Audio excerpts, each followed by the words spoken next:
A moment of silence so I can edit off of.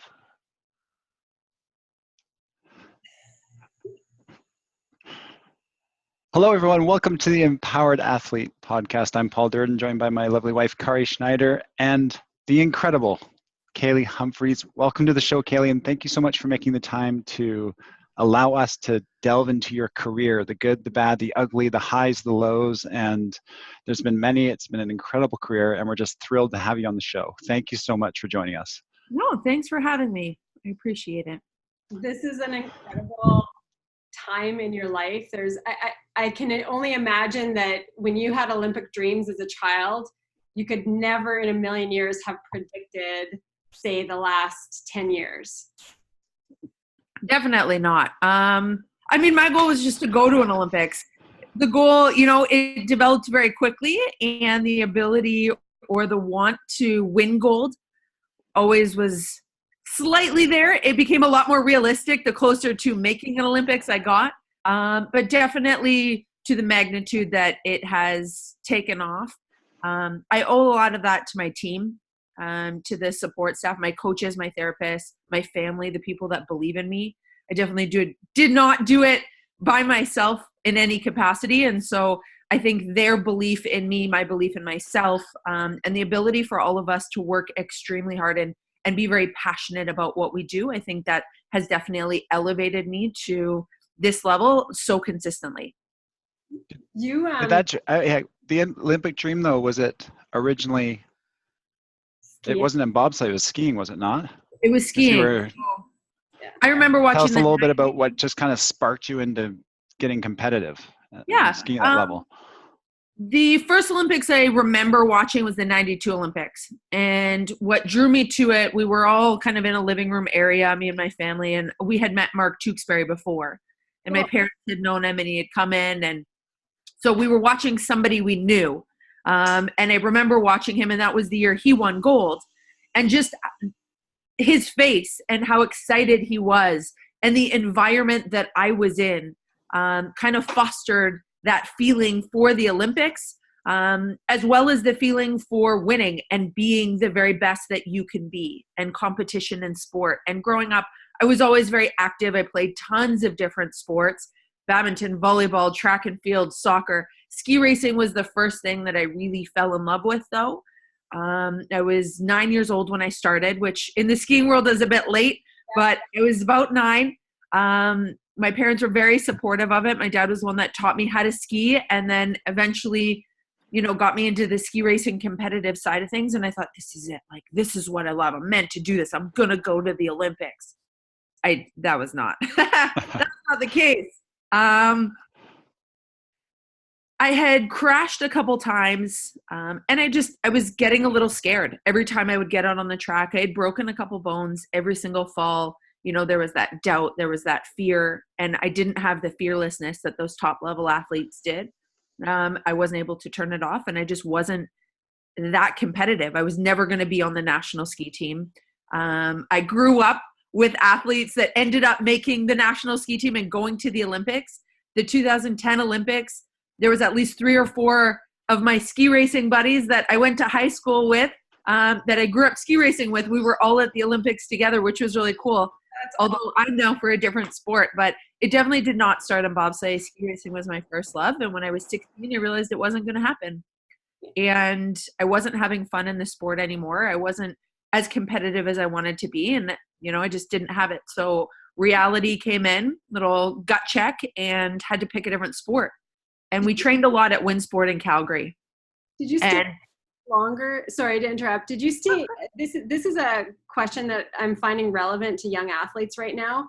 Yep. But just before you transitioned to bobsled, did you stay in skiing longer than maybe you wanted to because of maybe a fear of letting down coaches or family? Or because clearly when you go that far and you've done all that and you're that young, oftentimes by the time you realize you don't love it anymore and that it's not fun anymore, then by that time, there's been so much support. Young athletes at that age are often staying in it longer because they're worried about letting their coach down or letting their parents down or letting somebody down. Was that the case for you, or did you kind of transition out of it pretty well?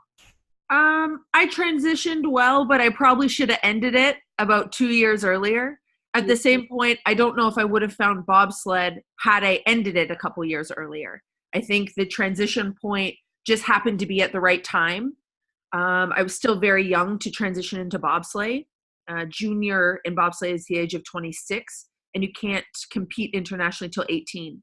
So at 16, 17, I was still too young to even really do bobsled, but I was a year away, so there was a bit of a fostering period. At the end of the day, though, with skiing, I retired, quit, moved on when I felt ready to. I didn't ever feel like I let anybody down because I had multiple conversations. The biggest person that fear would have come from would have been my dad. He had invested so many mornings, early mornings, 5 a.m., 3 a.m., driving me to the ski hill, time away from work. He was a gatekeeper for most of my races. He volunteered a lot. I would have let him down. And it wasn't until having a conversation with him that I knew it was okay to walk away. I'm close with my parents, which was huge. And every year, I mean, he would always come to us, which took the pressure off of me. But he would always come, and his motto, if I pay, you play. But it was a conversation at the start of the year that you had. Are we investing in this? Yes or no? Are you still having fun? And whenever things are really hard, he would always ask, are you having fun? Every time. And I could say no sometimes, and I never let him down. It was like, okay, well, what are we going to do about this? There was always a plan from him. And so he really taught me how to navigate the system a little bit and or just check myself and make sure that sport is supposed to be fun. And if I wasn't having fun, why? And the times when he'd be like, fine, then just quit. And if you'd be like, no, I'm not going to quit, Dad. Then he would, then he'd look at you and go, okay, then move on. Then what are your options? And you'd be like, okay, fine.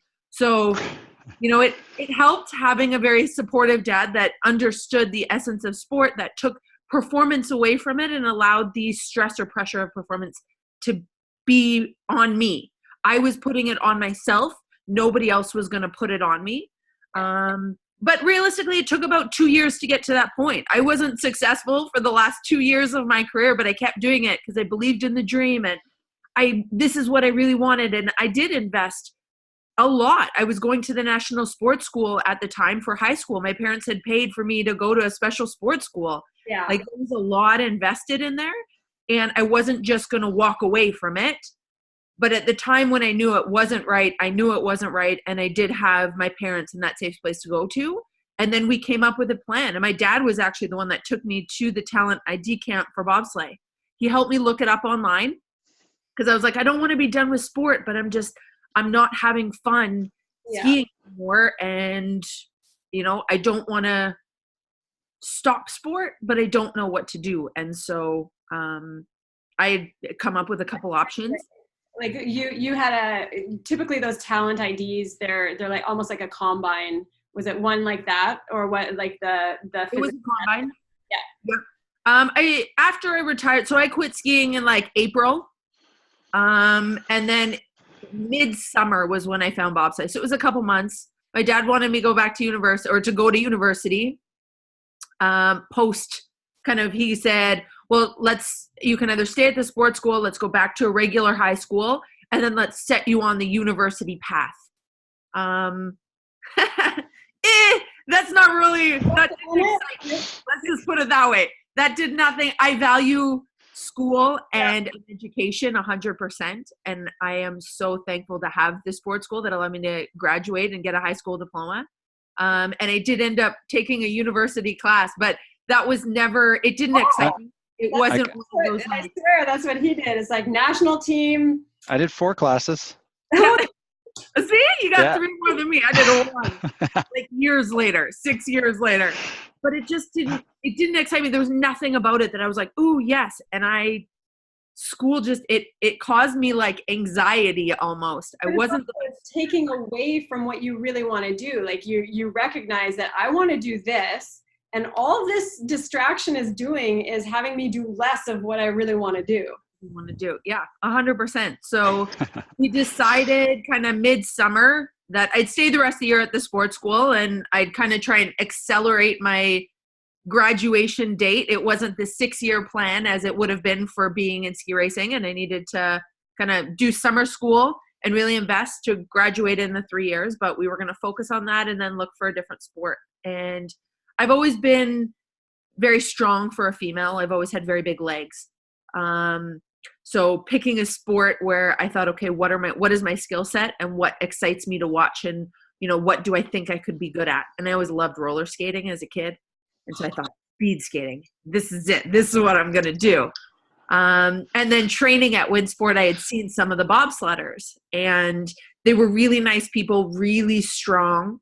And so at that point I was like, oh, maybe I could do bobsleigh too. The bobsleigh track is there. So in Calgary, the bobsleigh track from the 88 Olympics was there. So I knew about the sport. Of course, I had seen Cool Runnings. Everybody's seen Cool Runnings. Yeah. So I was like, oh, this is what I'm going to do. Bobsled. Yeah, bobsled. And so we looked up both sports, and the first talent ID camp, it was like just like a combine test event. They hold them all over Canada for all different sports every year. And the first one to come up was bobsleigh, and it was about 4 days later. And so I was like, well, I'll try this one. Let's do a series of tests. Let's see if I'm good.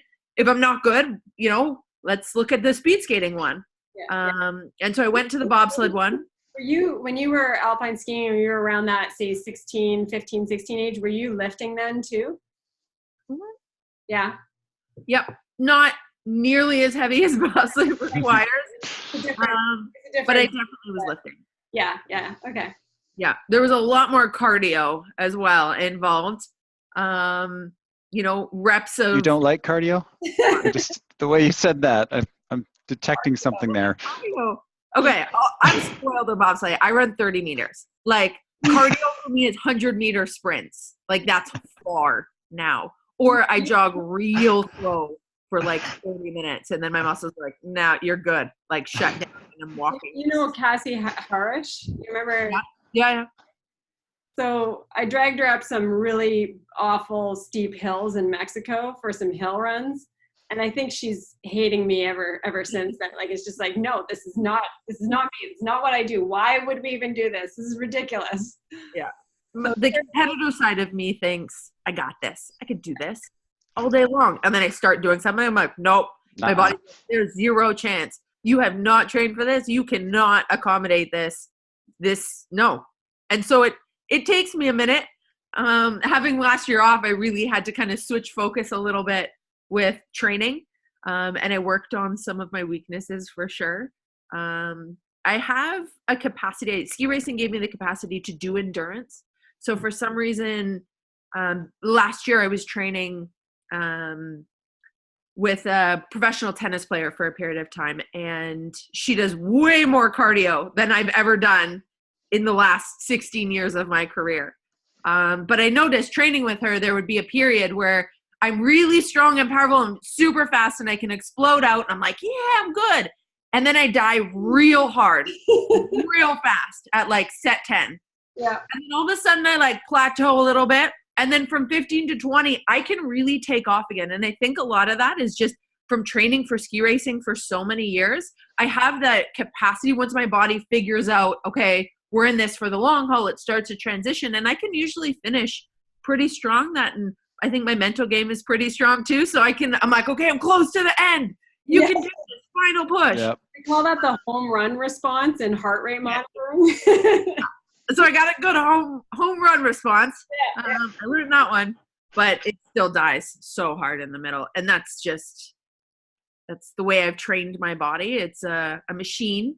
Yeah. And it would take years to train it differently. And I'm okay with that. And I look forward to being able to do that post bobsleigh career.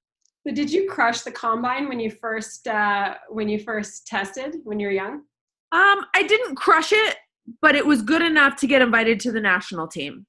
So I showed up. It was a series of sprint tests. So you do a 30, a 15, a 30, a 45 meter, a 60 meter. You just run 60 meters and they time you every 15 meters. I showed up. I had never really run in spikes before. I didn't come from track and field. So I just ran it in flats and running shoes where most people were coming from track and field and had spikes on. You're looking at that 100th of a second. Yeah. Every little bit. I just didn't have the knowledge. But at that point, my dad had to come. I was 17 years old. My birthday was in September. So it was like right on that cusp. He had to sign a waiver because you need to be 18 to participate. So he had to say he agreed to let me participate. I was good enough to get invited to the national team. Definitely didn't crush it out of the park, but I showed promise. For somebody so young, I had enough speed and I had enough strength that there was potential to invest in me. And that's what they saw.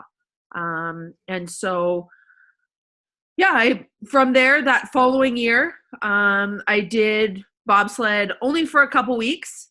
And then I ended up getting in a bad crash. It broke my collarbone and it put me out for the rest of the season, which good and bad. I couldn't have competed internationally anyways. I was still only 17.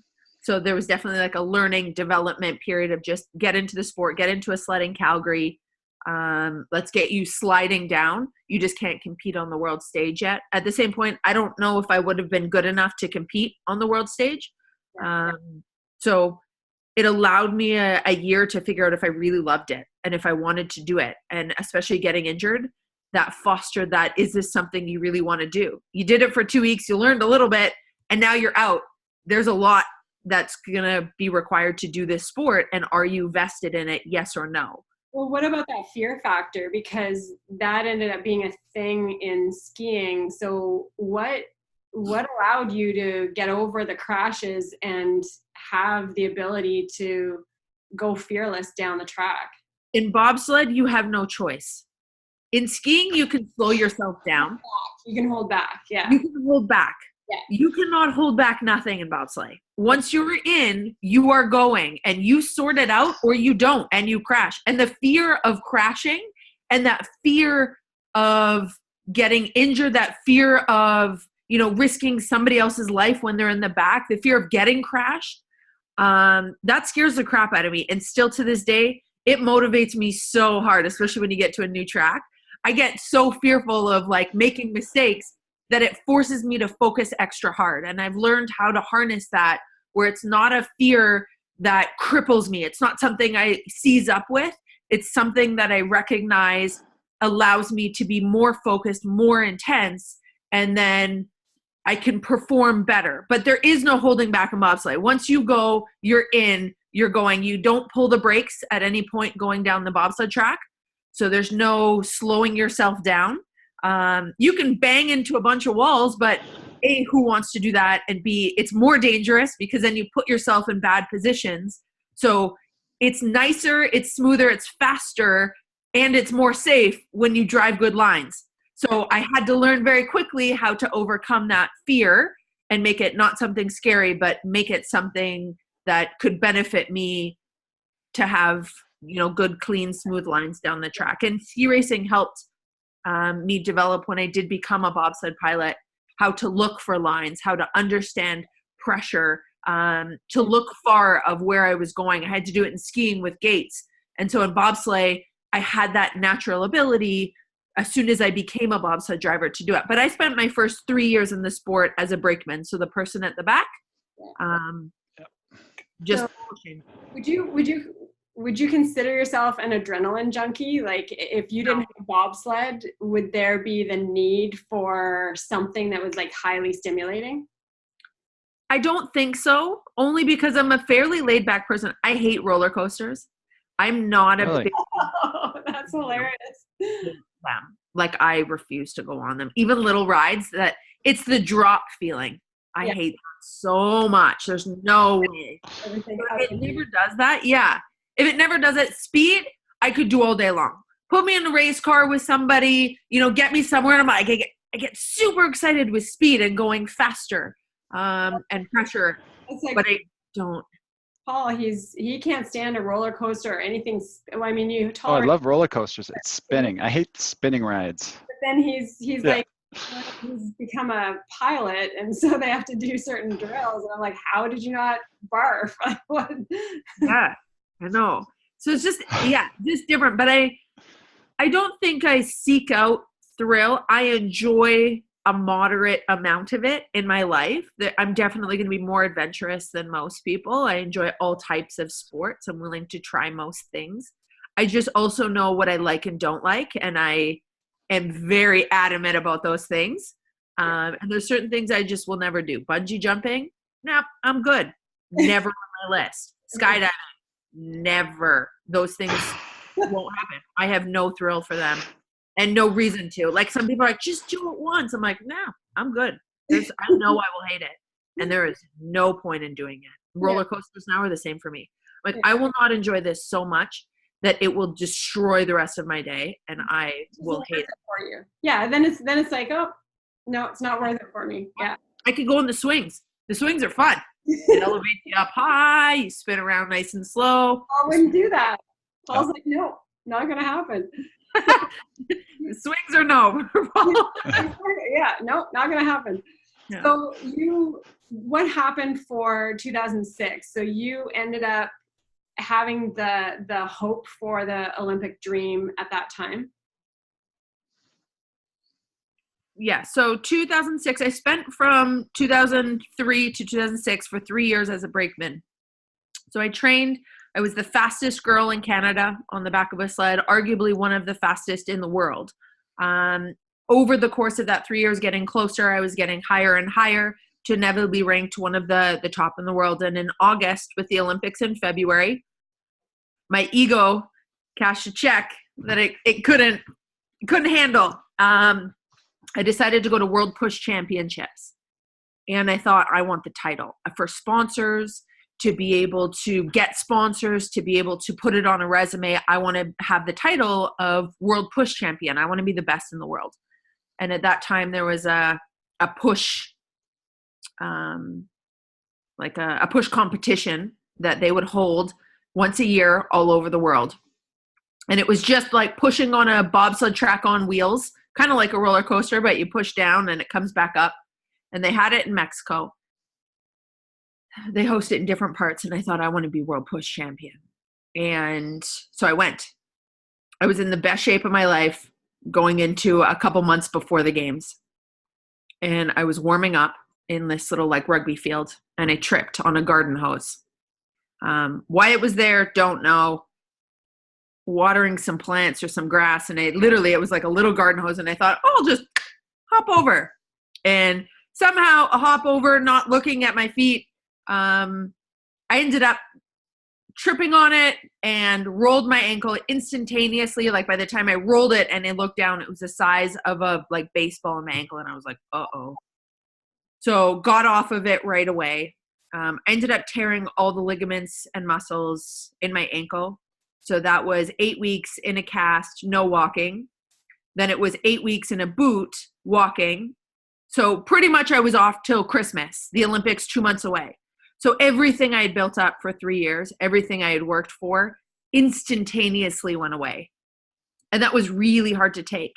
The thought of, I'm going to come back, I'm going to get to this Olympics. This is what I'm meant to do. I'm so close to the games. And I was one of the best in the world. Like, I'm going to come back is going to be, my strong point. And I pushed myself. I got back, did all the recovery and rehab as fast as I could, as fast as my body would let me. I came back at Christmas. So this is now, 2 months before the games. The Olympic team gets named a month before. So I had 1 month to prove my worth. We did some push champs, and I ended up coming back being the second fastest girl in Canada. I was very proud. They were sending 3 girls to the Olympics. I was proud of myself. Was doing push-offs against a couple of the other girls, was testing individually. And so that's how I know my rank. Everything goes by test, individual, like push times and test times. It's numerical. It's not like numerical. It's not judgmental. It's no points. There's no style points in this. It's a number. Yeah. And at that point, I was ranked second in the world, and Canada was sending 2 teams to the Olympics. And I thought, okay, I really want to be in that number one sled again.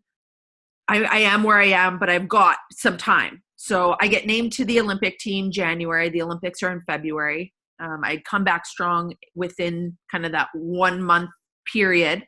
I knew, there was still a lot left to do, but I was on the right path. And I get named to the Olympic team. We, go to the Olympics. We do opening ceremonies. And after opening ceremonies, bobsled doesn't start until the beginning of the second week. So we have 5 days right at the very beginning where we can't do anything. We can't train on the bobsled track because luge and skeleton are on the track. And so you're just in the village waiting for your events to start.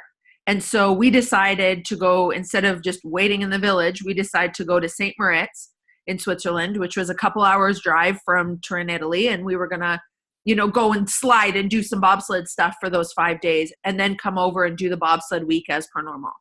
At that time, we were also going to do a push test because we wanted the fastest girls to be the girls racing, representing Canada at the Olympics. This was my time. I thought, okay, this is when I'm really going to build it up and, prove that I'm one of the best girls. I ended up doing a series of push tests. I did not push as fast as Heather Moyse. She was the number one ranked girl. But I pushed faster than our Canada 3 girl, in essence. At the same point, I had never raced with the other pilot. And even though I had pushed faster, I hadn't done any races. And they decided after the push off that the Canada 2 team was cemented based on relationship and the Canada 1 team was cemented based off performance. So that left me out. How really, I know that revisiting stuff like that can be painful, but at the time, were you crushed? What was destroyed? I was destroyed. My parents were coming to the Olympics. They were already in Turin, Italy. They had flown over. They had gotten an Airbnb and were living with, this French couple just outside of Italy. And they were coming up to watch me compete. I thought that there was no way I wasn't going to be racing, building up into this. I had overcome adversity and that was my story, and here's where it was all going to be happy at the end. No other options. There were no other possibilities. This is what was happening. And plus it was your Olympic dream. You're there, you're realizing it. It was my Olympic dream. I had overcome adversity. This was going to be my serve. It was going to be good. I'd seen other people do this. I had worked hard. I didn't understand how we could have 2 very different teams choose 2 very different options. At the same point, it's, the choice of the head coach. He chose to make one team very happy, and he chose to stick with high performance on the other team. And it was frustrating because on one end it was performance based and I hadn't achieved the goal and it was my own fault. At the end of the day, an injury occurred and that was a choice that I made. And so I had to live with that.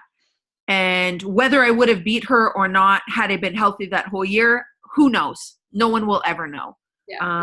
At the end of the day, though, Heather outperformed me and she was the best person for that number 1 position. And then you have another team who chose friendship and teammates and teamwork. And I didn't understand that either because this was the Olympics and it was about performance. It's not representing the sport. I understand that there is something to be said about teamwork and, liking the people that you're with. But when there's a performance aspect, that's something that didn't make sense to me if we're supposed to be trying to be the very best that we could be. So question from a layman here. Yep. As you're describing the scenario, I find it really hard to imagine. I find it hard to imagine that with the pressure of an Olympic Games and the pressure to perform, that distraction and instability would be a negative. So I'm struggling as to why there's any testing to decide any positions within 5 days of the competition at all. Right. So that I don't understand. But wanting to hear from you, spin forward to, you've one in Vancouver or Sochi, you're the premier driver in the world. How do you feel in that position if you have a new pusher who has a great time, maybe in that one test 5 days before, but you've never raced with that person? You know, spinning it around, looking at it from another angle. Yep. What do you feel is the best way to handle it? Because Now you're a pilot. it doesn't there have to be some connection with, I totally understand the metrics of the high performance. You're the fastest pusher, you're the second fastest pusher, we're going with the fastest pusher, but is there any chemistry? Where does the relationship play into it, and how do you feel being on the side of your spot being cemented and not knowing what's going on behind you? Yep. There is a team dynamic portion for sure. I find in bobsleigh, 4-man bobsleigh, that team dynamic is huge. Getting 4 big guys into a little sled very quickly, you need that team dynamic to be there. In 2-man, it's less important. It's nice, and I've had that team dynamic. Heather and I had it in 2010. Great friendship. You know, we had both wanted to be there, common goal. We were the best together as a team as well as individually. Everything all came together. And 2010 was an amazing time because of it. But I've also raced with girls that I personally don't get along with. I've raced with teammates that I wouldn't choose to be friends with. We don't really talk or hang out. We're 2 very, very different people. Sure. But we do our jobs very well. And we trust and respect that we will do our jobs very well out of pride for our country, for our nation, and performance. And when you can come together and have that respect and trust that regardless of personality differences, it's about performance, that's all that you really need. Yeah, that's a huge point. Because just from my experience playing professionally in the volleyball world, you're playing with people from different cultures, different backgrounds, and just there are 12 or 14 people in the team, and some people you just don't like. You just don't like, and that's okay. But exactly the point that you make about the respect and the respect of the work that they're putting in, as long as that's being met, you can still have a fantastic working relationship. Yes. And it's so important. The way you phrase it is beautiful, just how that's how it's got to be. It's how it's got to be. And I learned that. It wasn't something that, you know, pre-2006, I would have ever been open to the idea of. I was young. In some aspects, I was ignorant to the fact that, you know, there is a team dynamic portion. I was just based on performance. Yeah. But you know, 2006, had it not happened, looking back, I would have never become a pilot. It definitely forced me to take a moment. 2006 was hard. There was a lot of good that came out of it, though. I got to go to an Olympics. Yes, I was an alternate, but I got to see what it was about. I got to experience the village, performance. I watched so many other athletes perform from other countries too. Some of the best are male bobsledders. Andre Long, Pierre Luders. I watched them perform. Pierre won a silver medal in 2006. And, you know, his mental state, what he was focusing, what was he doing to prepare? At the same point, you know, I would go home almost every day. There was a period of about 3 days when I didn't go back to the village. I went back to my parents' house and I cried for hours and hours and hours. And it was so hard because I was so close. I was at my dream, but there was nothing I could do to actually live it. Yeah. And at the time, I wasn't thinking ahead. There was no like, well, maybe it was my dream is just crushed and I'm living this right now. And that's all that I can focus on. After 2006, I went home. There was about a 3-month period where I was like, I'm done. I'm out. I hate everybody. I hate everything. I am mad at the world. I didn't achieve my goal and my dream, and it's everybody else's fault. Looking back after about 3-4 months, I think I sat down, had a conversation with my dad again, and he was like, well, what are you doing now? Are you just done with bobsleigh? Is this just it? And I'm like, well, I don't know. I need time to think about this. And he's like, okay. So took a little bit of time and, you know, again, you know, what are you doing? Are you done with bobsleigh? Like, what are you going to do? Are you going to let somebody else dictate what it is that you want to do? My ex-husband at the time competed for Great Britain. You know, he was coming over to Canada. Was I going to go back to school at this point? I was 20 years old. Was I going to give university a try? Was I going to try a different sport? Was I going to compete? What was I going to do? And I realized I wasn't going to put anybody else or give them the power to make decisions over me and my career. At the same point, I felt very incomplete and like I wasn't done with the sport and I wasn't done with my career, and this wasn't going to be the end of my story. So I decided to do a driving school. It's like a 2-week, they just kind of send you down in a bobsled and they teach you what to do, which is just kind of, they push you off and then crash or survive. There really is no way to like teach, pull left, pull right. And I did well. I did really well. And being able to get back in the sled, being able to go to that driver's school to learn and to start again with a new challenge. It pushed me mentally as well as physically, but I was with other people that were learning, and the sport became fun again during this driving school. And that's when that was the most important part for me of, I do really love this. I found the fun again. Who knows where it'll go, what'll happen. But at the end of the day, I'm having fun and I want to see where I can take this. So I'm going to give it some time and let's see if I could be good as a driver now. I had a lot of people in that 4-year period from 2006 to 2010 tell me, not to get my hopes up. They say it takes 8 to 10 years to build a good bobsled pilot. The Vancouver Olympics was only in 4 years. There was no way I was going to make it. It was the long game. Sochi was going to be my Olympics 8 years later. So what were you believing? I didn't know what to believe, but I knew other people's limitations are other people's limitations. They're not mine. I wasn't writing it off, but realistically, I had to prepare. If it was going to take 8 years, Sochi was going to be my games. It didn't mean I couldn't make it to 2010. I didn't shut that door. I just didn't build my hopes up super high that I was going to be the best. Could I make it? I thought so.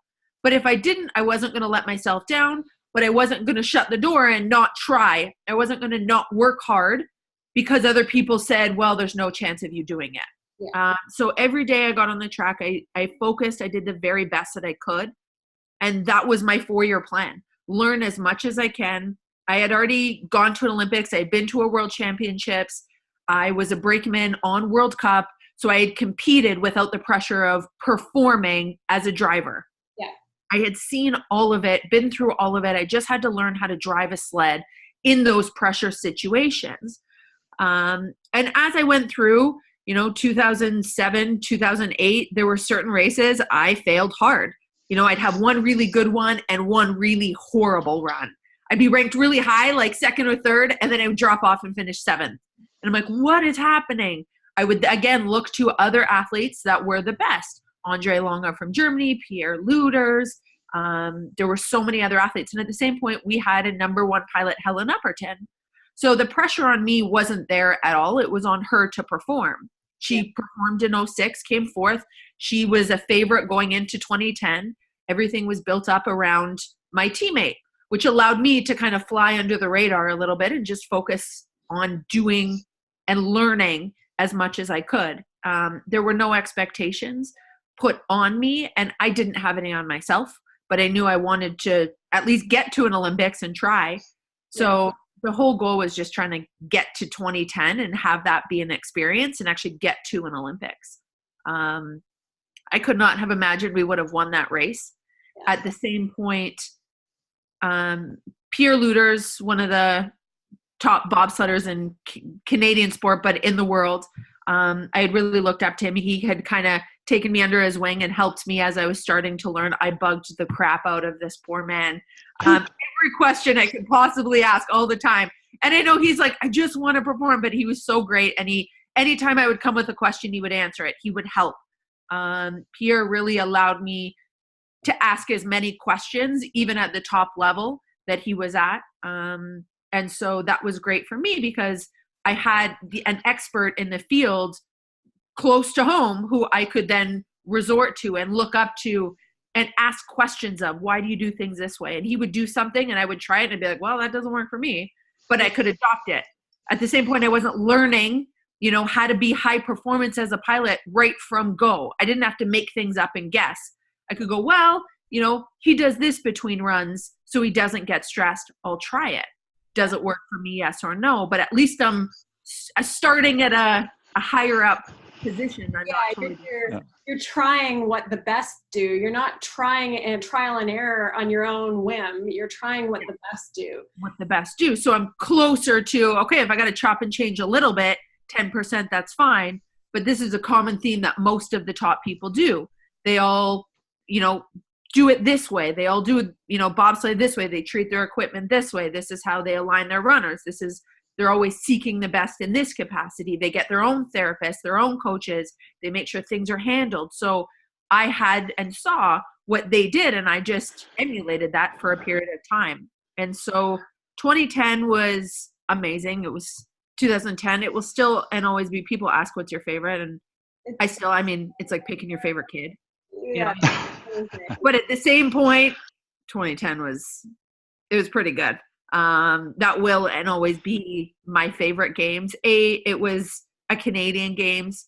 B, it was my first Olympic medal. Just everything about that Olympics went off so flawlessly and effortlessly, and it was so unexpected, but nice. It just felt really good. There weren't many challenges. Everything just kind of worked all at the same point. And so, 2010 was amazing. The goal of 2010 going into it was just performance, not to achieve a result, just to be able to get there and not screw up. That was the whole vision and purpose until we got there. And then once we got there, the Olympics has this magical way of making you believe that you can be anything you want to be. The hard part about 2010, though, was when the luge athlete died. And that was the first time the world got to see just how dangerous bobsleigh and luge and skeleton can be. Yeah. All the athletes know of it. In 2005, I competed with a girl at World Championships as a brakeman, and 2 weeks later, she was learning how to drive, and similar situation, got launched out of the track and ended up passing away. So it wasn't the first time I experienced it. At the same point, the sport can be and is very dangerous, and we're all very aware of that. I think that's what brings bobsledders from all over the world so close, is that level of anything can happen at any moment, and you have to be 100% focused on what you're doing when you're on the bobsled track. If you have a lapse in judgment at 140 kilometers an hour, you can launch yourself out and you are not surviving that. There's no way. And so everything 100% focus all the time, and it's on safety as well. And so 2010, the world gets to see exactly how dangerous things are, and that put a lot of doubt and a lot of fear in people's minds. I was so fortunate to have Pierre there. The men bobsledders compete before the women by 4 days.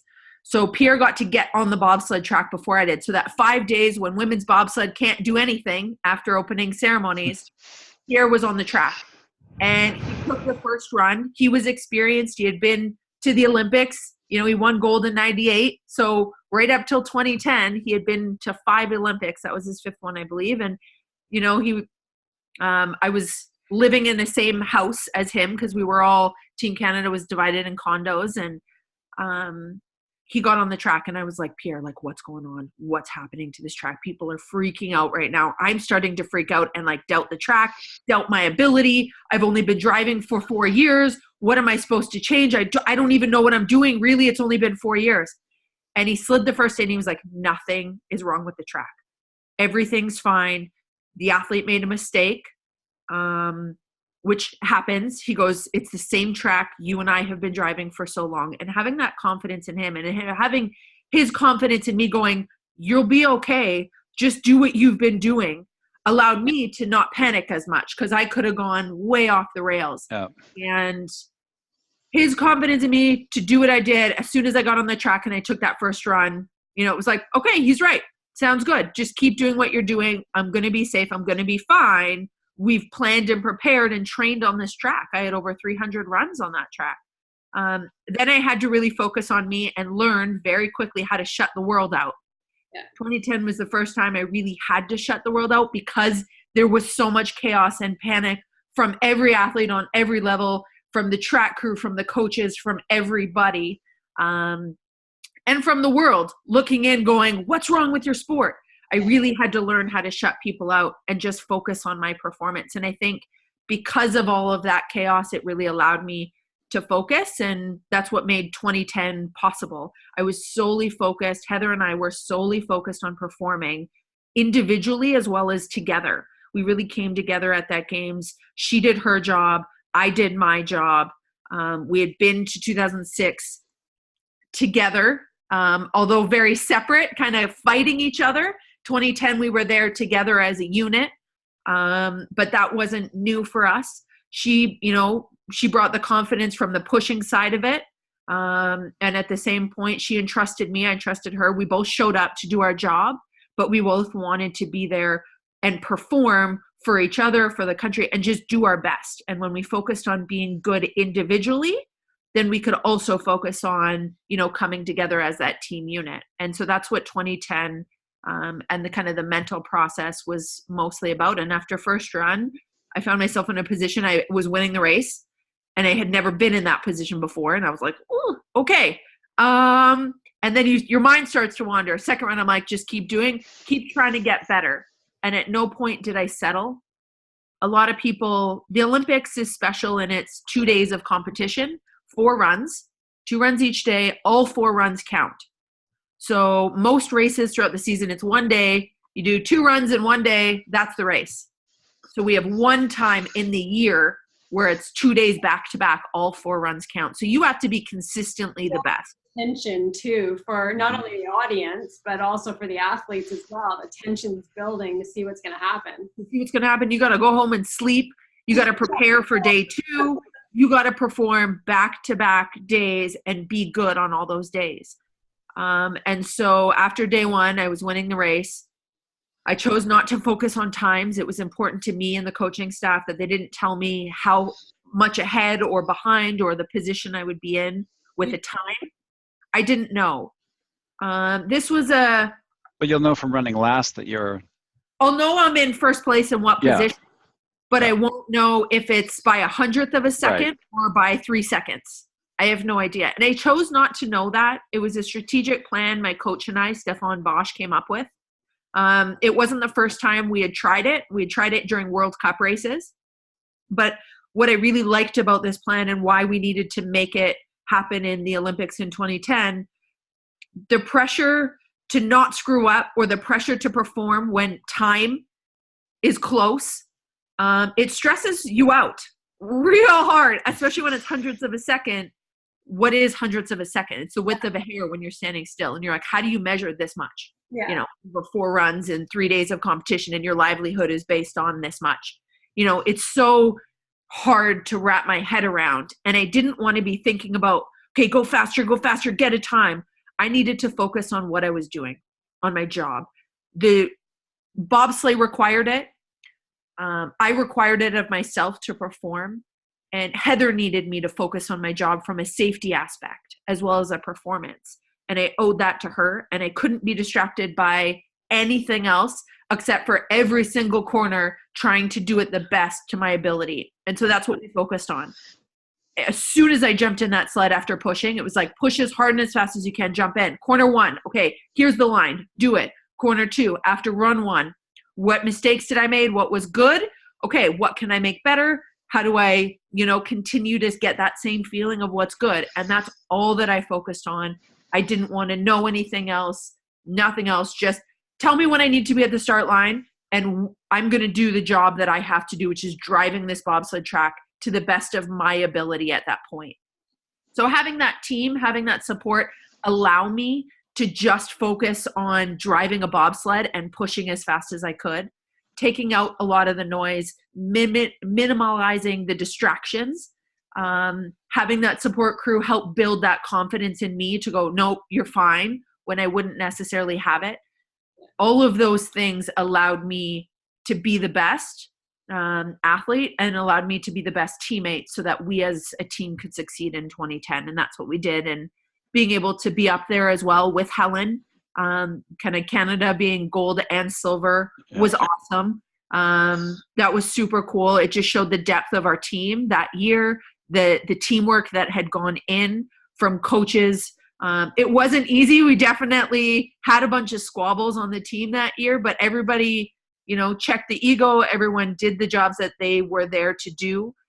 Everyone found comfort with the sport, with performance, but also kind of with each other. And everyone had a different level. I brought that rookie new energy. You had Pierre, his 5th Olympics.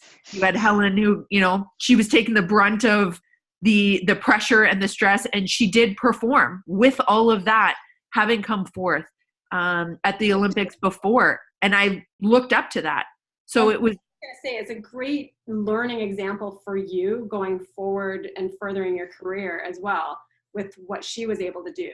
But 100%. I was going to ask, the intensity of the despair from 2006 and the intensity of the elation of 2010, which was did one override the other? If you look back, if you could compare in some sort of weird emotional realm, did 2010 did that emotion dwarf 2006, or was 2006 just so intense that you'll never forget that? Which was more formative, the win or the missing of what you were aiming at?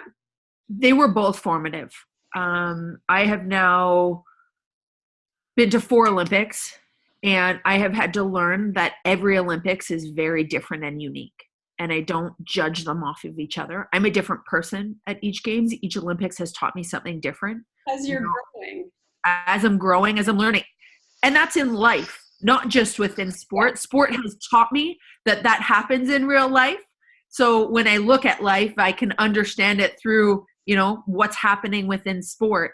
But you grow, you learn, you have relationships, personal and professional, you develop as a human being.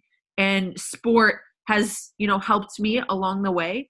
And I've had different milestones with each, and each has been so formative to me, growing as a person, as an athlete, that one doesn't outshadow the other.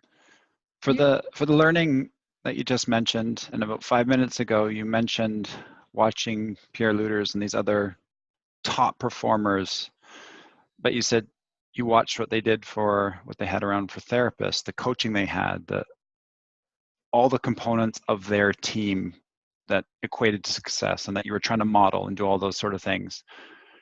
We've got to talk to you about how that support structure worked for you and how you had to fight for certain things that you felt were critically important for you to perform and to repeat for the first time, in history as the gold medalist in your sport, and to win that 3rd Olympic medal. And when did you realize that things maybe weren't as they should be or as good as they could be?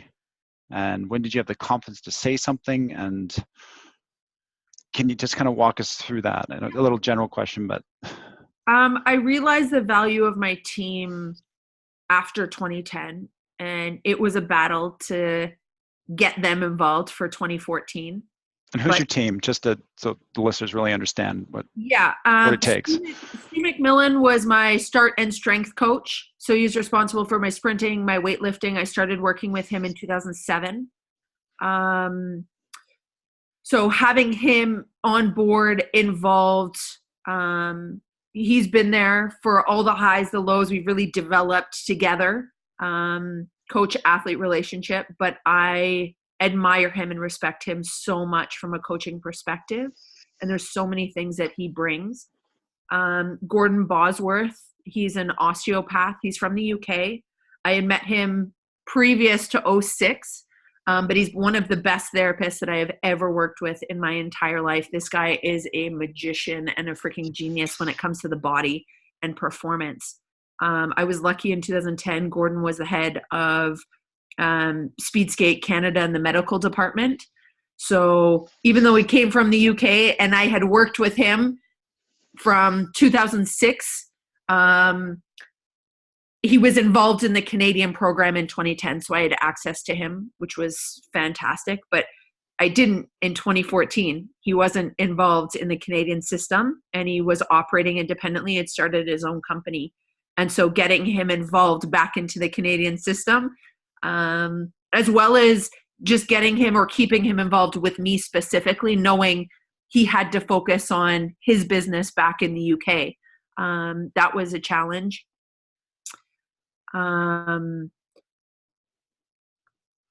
There were a lot of people. Stefan Bosch, my pilot coach, he started in 2008. So 2010, but then keeping him as a coach on the Canadian program going into 2014 was so important to me. I had that really good athlete coach relationship from a communication standpoint with Stefan. So when he told me to do something on the bobsled track, I knew exactly what he meant. And every time I explained what I was feeling or seeing or thinking, he understood directly. So it just flowed and we could achieve, faster, better lines a lot quicker having that communication style. And he's a very calm person. So I can get very worked up very fast and I can overthink. I'm very detailed in my head. And he brought that, it's cool, we got this, focus on the basics, keep it super simple so I don't run away with all of these hundreds of thousands of thoughts. So having him involved was so important. After 2010, so 2014, even going into 2018, having a good sled mechanic. Mark Vandenberg, but from 2010 to 2014, he had come in, he was new. Going into 2018, still fighting to keep him involved was huge. Equipment's a big part to bobsleigh.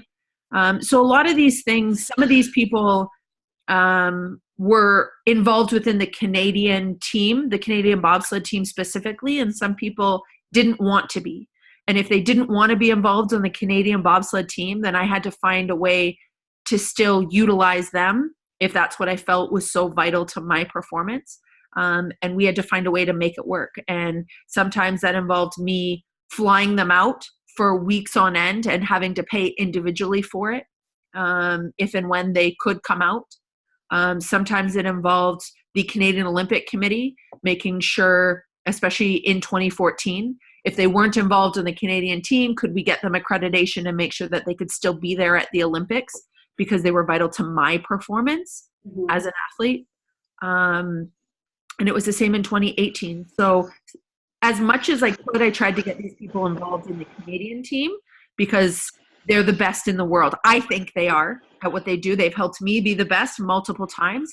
And I have searched the world finding the best people because for me to be the best, I need to work with the best in what it is that they do. And I get that that's different for everybody. But I wanted to make sure my teammates had access to that. So if they could be involved on the Canadian team, they did. But if the Canadian team couldn't afford to pay them or didn't want to, or had somebody else that they thought was better, then the onus was on me to have them involved personally. And so it's a constant, and I think most high performance athletes find this. Not everybody that's involved in a program and a federation is always what's best for an individual athlete. Can that athlete still get what's best for them? Can they not? How do you bridge that gap? Can it work? Does it not? Yeah. Well, your pilot coach example is the perfect example here, I think, of what you're talking about, that special connection you have, the ability to speak the same language, and the type of feedback you're giving, he can translate and understand, and vice versa. Yep. Is going to be unique to that relationship. But the question I have about all of this is, you obviously understand there's a money component to it. Yes. So, Bobsled Canada Skeleton has budget. But did it feel like it went beyond the budget for you in that, you've mentioned more than once working to keep these people in, working to keep them involved. Was there friction or just kind of disagreement across the group about who those involved should be? And was it personal preferences or what made it not work, or from your perspective? Yeah. Ego makes it not work real quick. Yeah. Yes, there was friction. I think the biggest, certain people were very on board with making sure I had what it is I needed and trusted me enough to tell them what that is. And if it was a team person, great, fantastic. If it couldn't be a team person due to budgetary constraints or availability, then how do we get it? And then I had certain coaches that they like to tell you what's best for you, regardless of if it's what you think or not as an athlete. That's when the ego comes in. That's when the expertise of coaches comes in. And that's when the disagreements and the issues come in. I'm an athlete, and some athletes aren't. I'm an athlete that likes to be collaborative, work with my coaches. Nothing is definite or infinite or has to happen unless we all agree that it is and everybody could. But it's more a collaborative effort. Here's what I think. Do you agree? Yes or no? I think I need to be a little higher in this corner. Do we agree? Yes. Here's what I feel. What does it mean from what you're seeing? Okay, makes sense. Let's do this. Okay. I'm not. That wasn't happening for you. That wasn't. I'm not. You were being told, or you were being kind of pushed into certain directions, and some coaches are like that. And I've worked with those coaches before. I had one coach going into 2014 that started that way. Here's what needs to happen. Here's what you get. You don't get anything more. Here's the line you need to drive. Well, I think differently than that. Like, I think I need to be a bit higher. Nope. And then you're lower and you crash, or you're lower and then you're slow. And I'm like, you told me to go lower. Oh yeah, well. And you're like, it's your life is on the line. My life is on the line. My brakeman's life is on the line, and performance is on the line. And I got to a point when there were numerous conversations. I've had a couple coaches. And this is where the people that I support and trust that build my team are so vital to being there for me. Because when you have a coach that you don't work with well, or that doesn't understand the way you work, it can feel very overwhelming, very threatening. And it can be very demeaning unless you can work it out. And going into 2014, I had a coach that he was there for 4 years. We started out for the first 2 years hating each other, not being able to work together, not being able to communicate. Do this, go here. You'll never achieve this. Don't even try this. Here's what you get. And I'm like, And I think he realized very quickly that if it's not something the team can provide, great. It doesn't mean I'm going to go without. I'm going to find a way to get it. I'm going to find a sponsor to pay for it. I'm going to get this person if they're needed to come to be here. There's always a way to achieve something. And I think he realized very quickly that, it needed to be a collaborative work environment. And so out of respect for each other, we sat down multiple times and had communications about this. And we both had to be open into changing a little bit. Sometimes you would have to tell me, here's what we can do from the team. Okay. Here's what I need individually. Okay. And then make a plan. And when we could come together and devise a plan, regardless of personal preference, and what was best for performance, and we could come together built around performance because we both respected it, then it didn't matter ego or personality or, trust. It was all just performance based. And we came up with a performance plan, and both of us could operate within performance. That's so a language you could both speak. You could both speak that language for sure and come to a common ground on that. Yeah. Was there a straw that was like the final straw that had you basically go, okay, like I can't work within this system. Please release me. I'm going to the US. Like, what was the final, or maybe there wasn't one, but was there a straw that was just kind of like, okay, I give. I have to make a huge change, because it's a huge change to make. Yep. And there, everybody has a threshold. Everybody has a threshold. Doesn't matter what it is in life or sport or whatever. But was there a straw, or what was the thing that finally just was like, okay, I gotta make a massive change here? Yep. The massive change happened August. So only a couple months ago. I've worked with coaches before that I wouldn't necessarily get along with. I've worked with teammates I wouldn't get along with. Respect has to always be there. And when it comes to sport, performance needs to be there. And if those needs are met from a performance standpoint, like I said before, when you're giving everything you've got, this is all that we, have, can do, give. Respect is there from a human standpoint and from an athlete standpoint. You can overcome a lot of personal differences. For me, the Olympic year in 2018, we had a new head coach come in. Again, this coach and I did not work well together, and I was employing a lot of the techniques or skills that I had learned from past teammates or coaches, just like anybody would do in a work environment. You know, when you don't get along with someone or they're not your favorite, how can you still work with them? And when none of that worked, every single thing that I had learned in 14 years of sport, of high performance sport, was working. When the people that I trusted, respected, that had gotten me to 2 Olympic championships were being disrespected, were being mistreated, when I was being attacked, and my character and my personal character, regardless of performance, started to get attacked, I started to shut down. And unfortunately for me, I had a coach that was willing to go to the ends of the earth to get his way. And I'm the type of person that will go to the ends of the earth to get mine. And we're the same in that capacity. Unfortunately, our values and how we operate are so drastically different that we ended up coming the games having to, I had to come up with a plan with the team that had gotten me to 2 Olympic medals before. Stu, Gordon, Stefan Bosch, all those people were there. The Canadian Olympic team had organized so that they were there either to be with me or to service the team as a whole. And so we'd come up with a plan that I wouldn't talk to or communicate with this head coach at all. There was to be no discussion whatsoever for 2 weeks of the Olympics because any communication could be seen as a distraction. There was no touching of the equipment. There was not even a hello, no track walks, no video review, nothing. And we had come up with an actual plan to combat this. The issue was throughout the Olympic year, there was a lot of verbal and mental abuse that I felt on my end that was getting worse and worse and worse. And it caused me a month before the games to almost go home.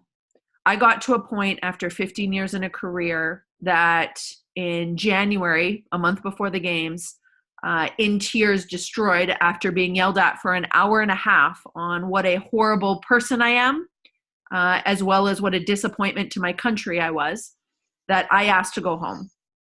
And I went straight to the president of Bobsled Canada, and I didn't want to be there. I wasn't having fun.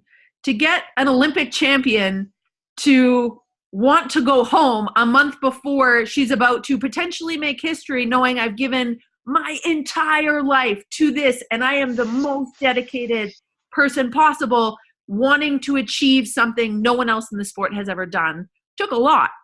And I'm a strong person, and I think of myself as a very strong person. It was a gradual, progressive, not just one instance, but it didn't matter what I did, what I said, who I was. When my personal character started to get attacked and I started to feel threatened just as a human being, when I didn't feel safe in my environment, when it didn't matter where I went or what I did, I was vulnerable, not just to personal attack, but to physical touch or intimidation.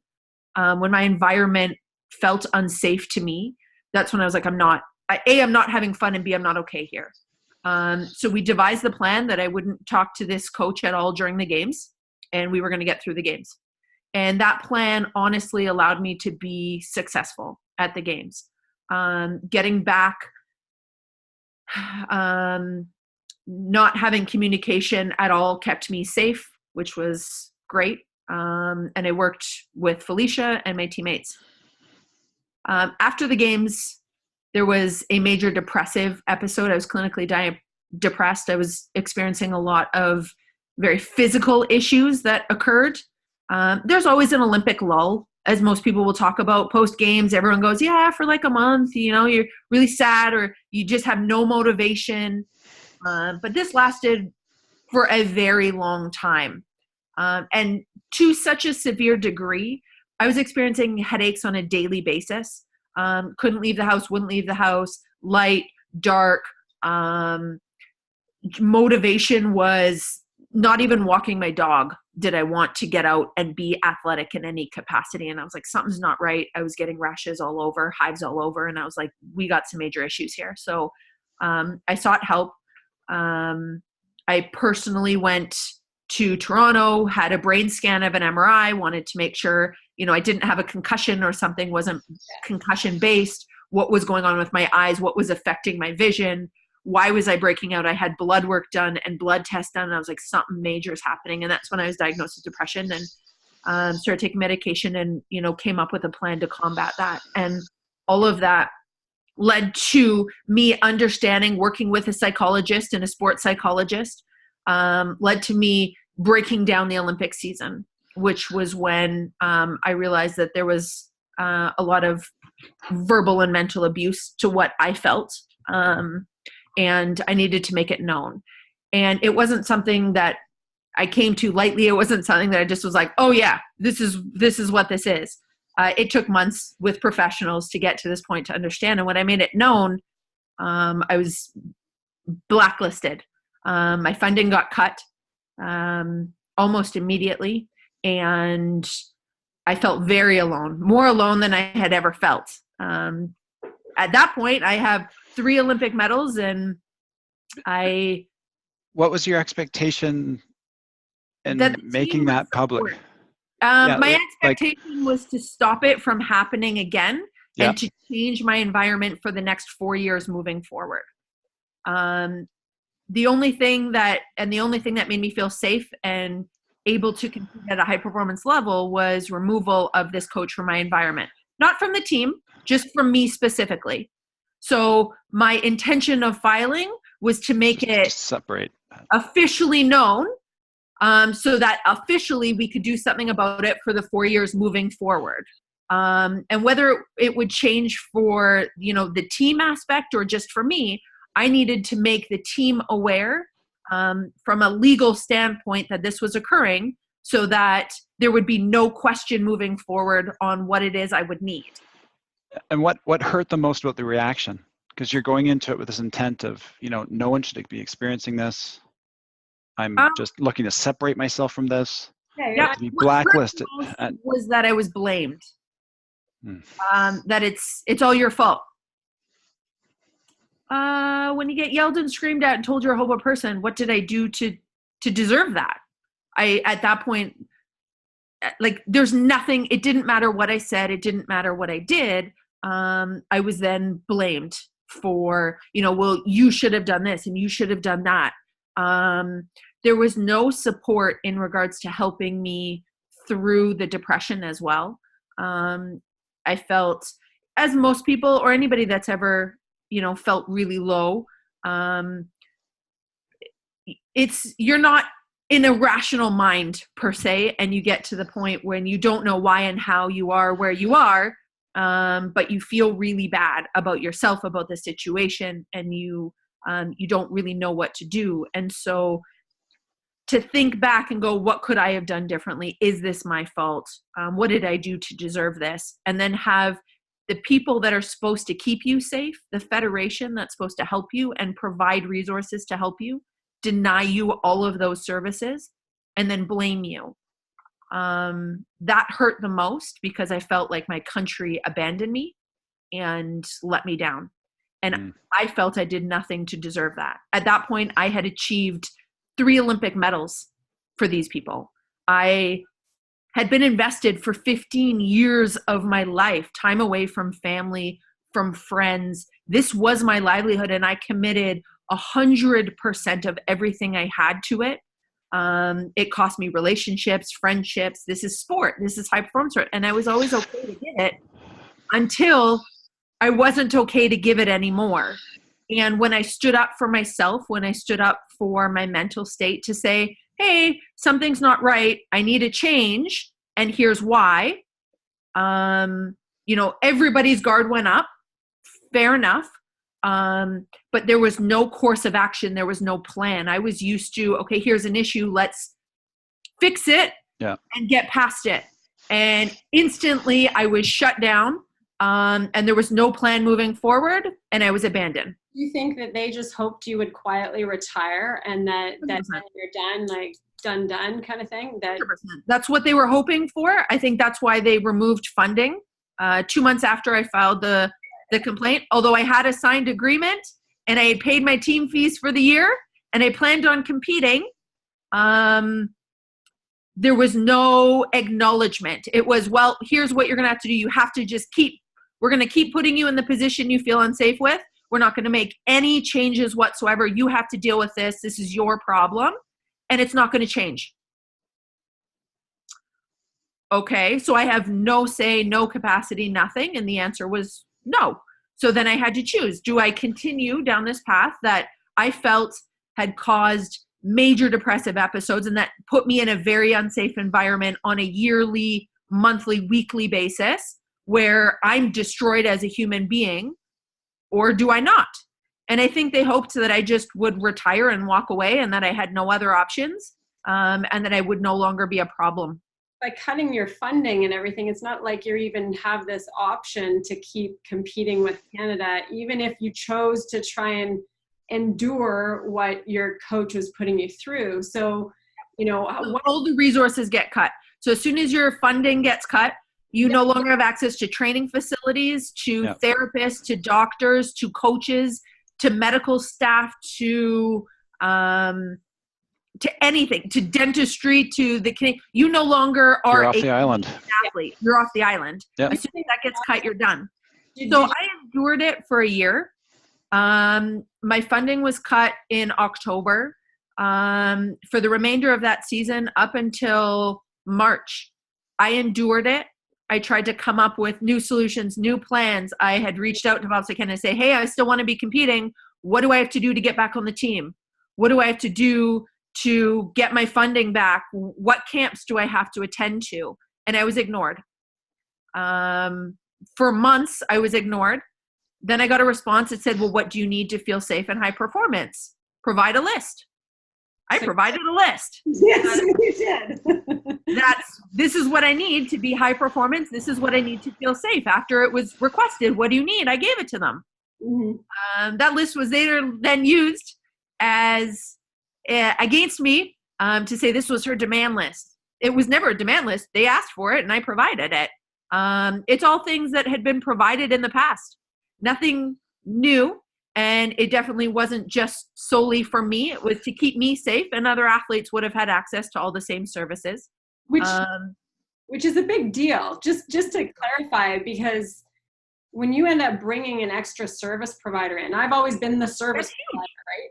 You bring an extra service provider in, that service provider can't get paid even close to their normal rate that they would normally get paid on the open market. They never get even paid close to that when they're working with a sport federation or whatever it is, whatever team it is, national sport body. So for you to be either using sponsorship money or your own money or whatever to bring somebody in that other people have access to is a big deal. That's a big deal for everybody, not, that's a generous thing. Yeah. And that's the part I'm like, if other people are going to come in to make me feel safe, I want other athletes to have access to those people too. I want the best people. I know who they are. I want to bring them in, but I want other athletes to also benefit from their services. And so it was important to me that it kept me safe, but that other athletes also had access to it. So it wasn't solely for me, but I wanted it on paper. I wanted all these things written. They had been provided in the past. I had to fight in the past for some of these services. Mindset to kind of go, okay, this is what I have to do in order to get where I want to go. And it was simple to me. What made you finally go like, okay, I can't even, what opened your eyes to go, okay, I gotta try something else? And I mean, I from what I understand, you can correct me here if I'm wrong, but you pushed the lawsuit in order to get it decided so you could be released. Yeah, so I realize $45 million is insane, you guys. I know it is. That was never the goal. No, it's action though. No, but time is of the essence. And we know that this could drag out for 2 years, and then you've lost the option for the next Olympics. Like it's a It could have dragged out for 10 years. The biggest issue is in bobsled, as in most performance sports, when you're out of competition for a while, you need to, if you're going to come back in, there's requirements. And I sat out for a year, didn't compete. But if I sit out for more than 2 years, I have to redo my qualifications to be back on the World Cup. So I'd lose my world ranking if I sit out for 2 years. Yeah. When I left, I was ranked number 1 in the world. But if I sit out for 2 years straight, I have to then do the development circuits and build back up, which would take over a year to do, or it would be a year's worth of competition, which would make it increasingly difficult to come back. Could I have done it? Who knows? But it definitely got to a point I was like, I'm not sitting out because of performance. I'm not competing because of a tangible injury or something that's occurring. I don't have a team to return to, and I'm not being given the information in order to return at this point. So what am I supposed to do? And there's no safe environment for me to return to currently. So I tried to reach out, tried to ask what to do, provided everything that they had requested, gave them time to get some of those requirements met. Was it a solid have to have everything on this list? No, they knew that as well. There was communication. Things could have been talked and worked out. Nothing was solid. It was just a list that here's basically what I want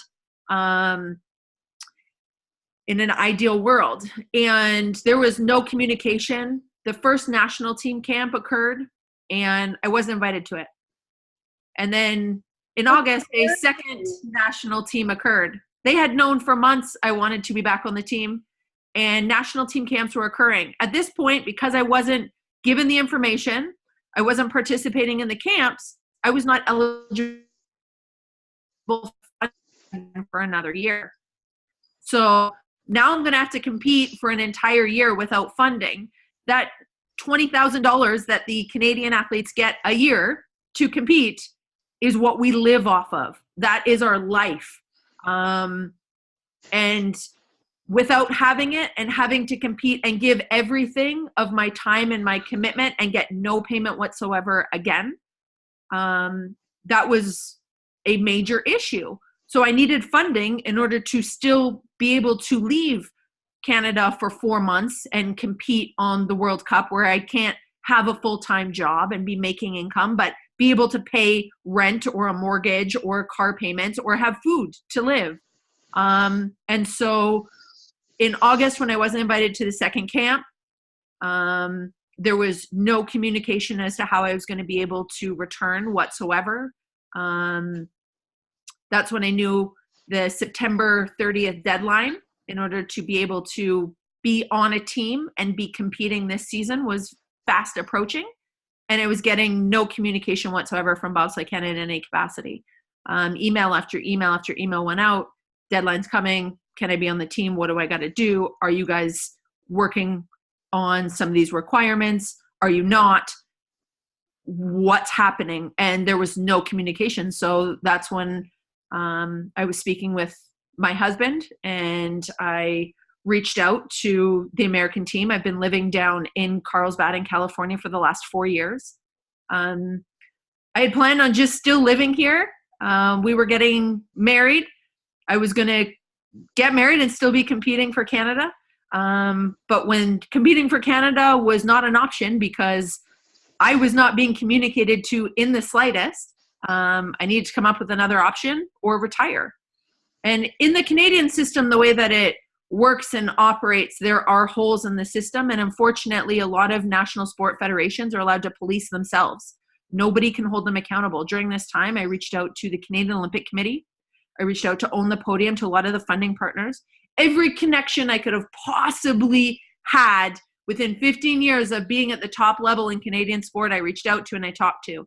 And nobody could speed up the process, give me an answer, or provide me with resources in order to get back competing, because Bobsled Canada, as the federation, has ultimate power and say. And there was nothing they could do to intervene, which I understand.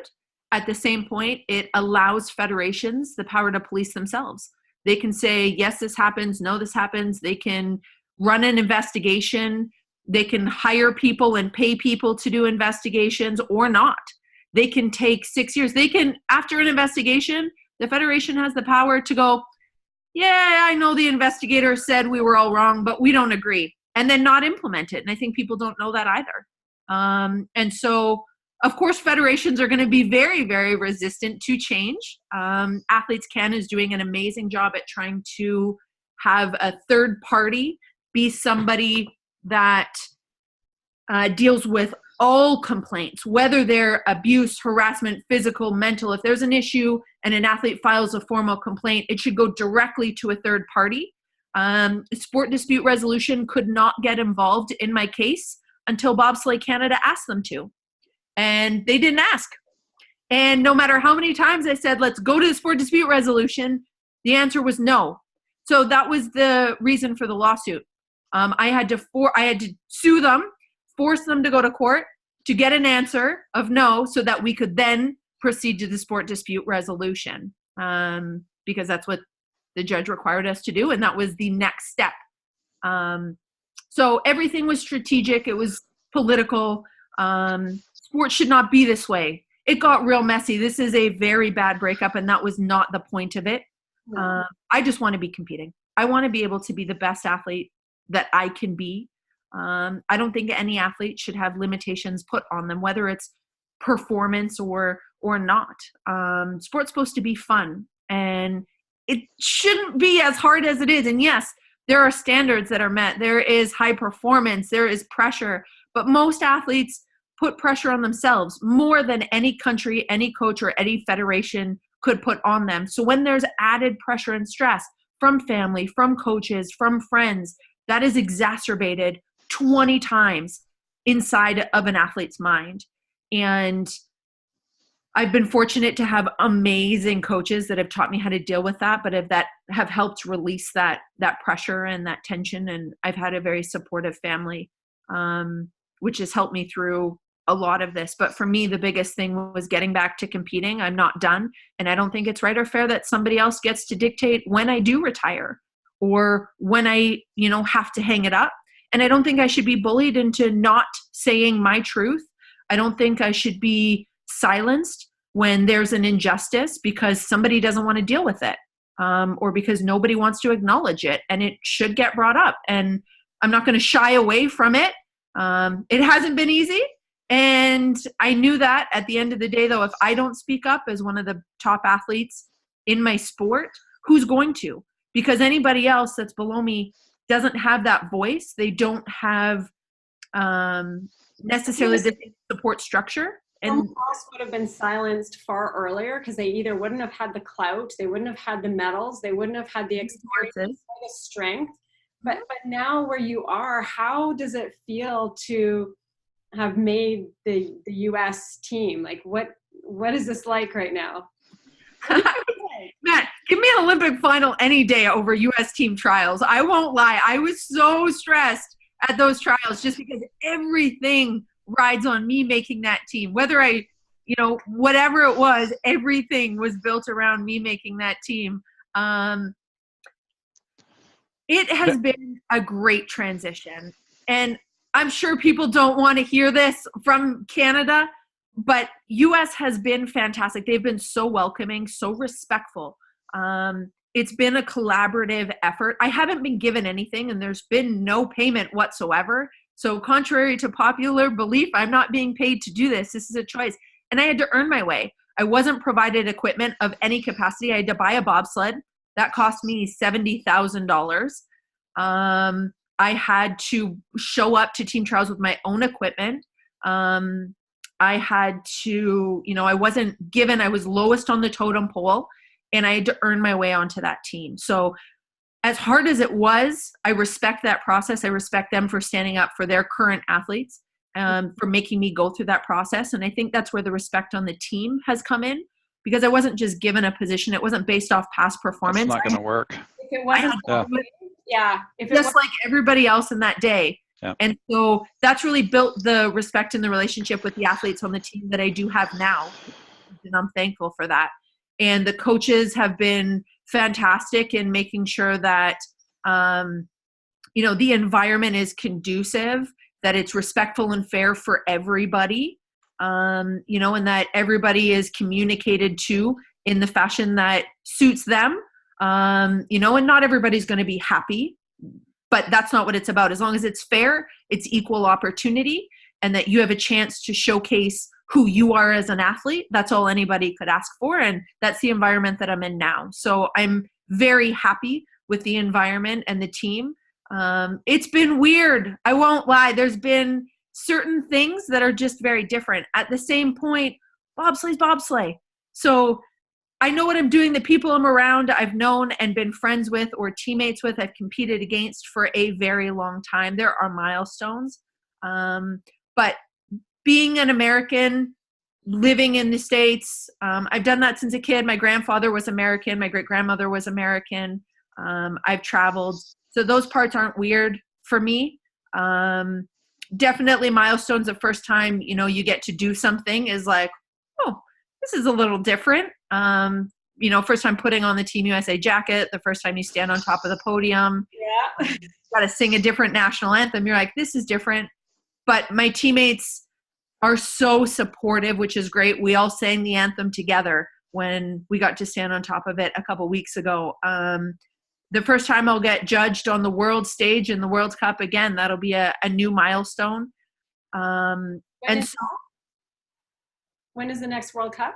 The first World Cup is December 7th and 14th in Lake Placid, New York. Those are the first two World Cup races. So are you nervous in a different way?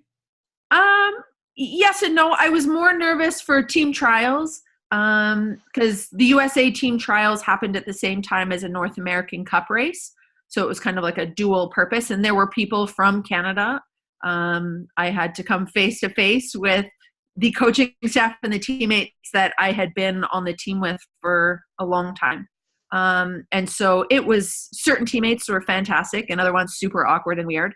At the same point, though, I was more nervous just for making the U.S. team. It's a bit of a relief now that I've made the U.S. team and I'll be on the World Cup. Now I can get back to performance, which is something more that I've known. It's not the first. You just get back to doing what you want to do. Get back to doing what you want to do. I've already gone through a bunch of those milestones already now. Yeah. So I'm not nervous to do it. I want to just be able to get out there and compete and have the opportunity again to get back on the World Cup. And to, be the best athlete that I can be and continue to challenge and push myself. And so I'm looking forward to it. That's amazing. Amazing, amazing. We kind of want our listeners and us too to get to know you a little more personally as well. Do you have a legacy overall that you want to leave? If you were retiring, you're clearly not going to retire for quite some time, but when you do, and it's on your terms and you're seeing it out the way you want to see it out, what kind of legacy do you want to leave behind for young athletes, for just your career? What does that look like? I want athletes to know, or to be in a positive, safe environment. I want athletes to have fun within sport. The legacy I want to leave is one free from abuse and harassment or punishment.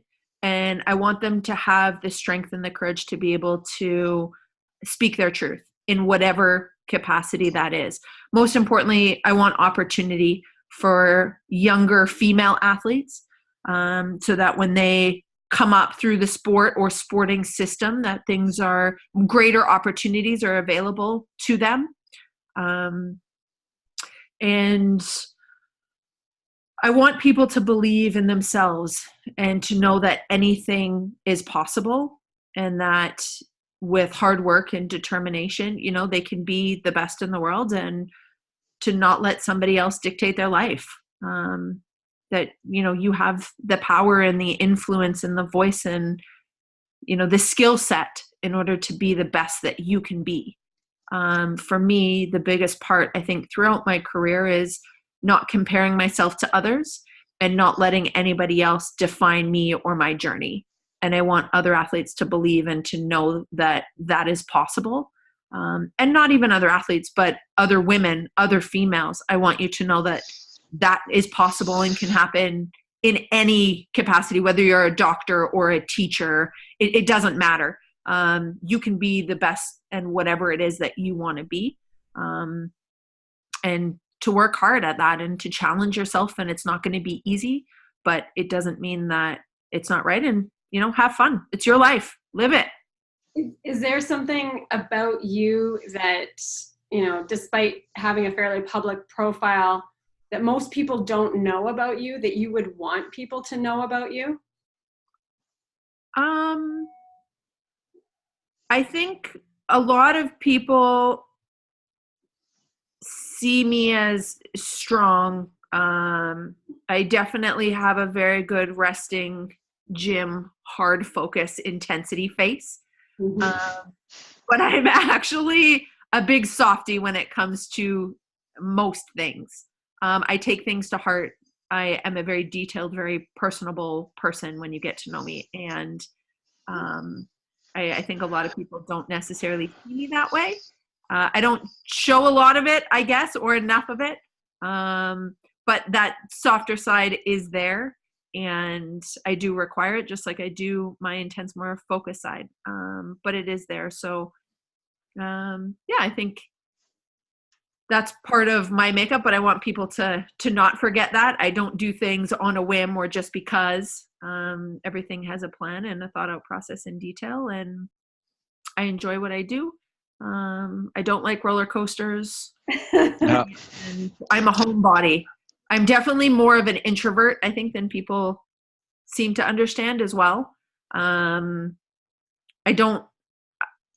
like being at home with my husband and my dog. I enjoy just chilling and watching movies. I'm not a big thrill seeker. I get enough of that in bobsleigh. I'm good if I don't have it in any other aspect of my life. I think your dog, just being a dog person and knowing dogs, I think your dog sensed when you were getting a little stressed about what we're talking about, and then your dog comes in. Yeah, she does. And I've noticed that as well. She's very good like that. She's very smart. That's why the door is closed, because if they hear my voice going, then they're both going to be in here. Come up. Yeah. So I've noticed that she's very good for that. And I'm very thankful that we have a dog that is very in tune to that, for my husband and I. And it's been something that is very enlightening, to say the least, because somehow she senses it, and then it makes me think, why is she coming over? And then I'm like, okay, here's what it is. It makes you think internally. It does 100%. And I'm like, okay, here's where we got to go with things, or change focus, or, switch conversation, or just take some breaths. Are children in your future? We plan on having children, yes. When, don't know. It's not like I'm getting any younger. But both Travis and I really do want children. And so that was kind of in this 4-year plan initially, but is no longer, just built around the fact that, there's been a lot of stress and complete shift in the last 5 months that we're going to get through this part and have things a bit more concrete and settled and sorted, and not so brand new on everything. And then we'll revisit that moving forward at whatever time. Do you have some favorite music that you listen to, getting in the right state for training or for competition? Do you have some favorite music? Music's great for doing that. Country is always a favorite of mine. Growing up in Calgary. I was going to say, it's totally Alberta. Yeah. It is Alberta. Country I've listened to my whole life, so that will always be my go-to. That's a big part of my repertoire. But I do listen to a lot of other things. Hype up for race day. Anything you can, dance or move to. Beyonce is great.